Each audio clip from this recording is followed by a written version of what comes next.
भोक, निन्द्रा र यात्राको थकानबीच नेपाली राष्ट्रिय महिला फुटबल टिमले भोलि भारतसँग मैत्रीपूर्ण खेल खेल्दैछ। हिजो राति खेल खेलेको राष्ट्रिय खेलाडीको सिलोङबाट सिक्किमको यात्रा आज बिहानै 3 बजे शुरू भयो। खेलाडीहरूलाई दिउँसो 2 बजेसम्म भोकै यात्रा गराइयो। भोकै यात्रा मात्र होइन, टिम खेलभन्दा 24 घण्टा अगाडि पनि खेलस्थल सिक्किम नपुग्ने भएको छ।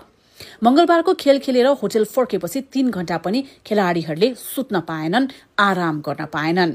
विमानस्थल पुग्न बिहान 3 बजे नै गाडी चढेर गुवाहाटी विमानस्थल आइपुग्यो। बिहान 9 बजे उडान भए पनि अघिल्लो दिन खेल खेलेका खेलाडीलाई एन्फाले केही खुवाएन।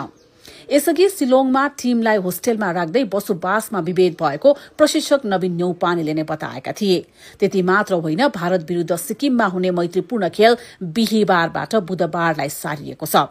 दिउँसो 2 बजे बागडोरा आइपुगेर खाना खाएको टोलीले फेरि 5 घण्टाको यात्रा तय गर्न बाँकी नै छ। फिफाले नै खेलाडीको स्वास्थ्यलाई मध्यनजर गर्दै 2 खेलको बीच 72 घण्टाको विश्राम दिनुपर्ने जनाएको छ। तर नेपाली टोलीले 48 घण्टा नबित्दै भोक, निन्द्रा र लामो यात्राको सकसबीच खेल्नुपर्ने भएको छ। यो एन्फाको व्यवस्थापनको कमजोरीको पराकाष्ठ हो। टिममा manager Bindra Dewan, head of delegate Surida Shrestha, ANFA प्रवक्ता सुरेश शाह र प्रतियोगिता निर्देशक सञ्जीव मिश्र पनि रहेका छन्।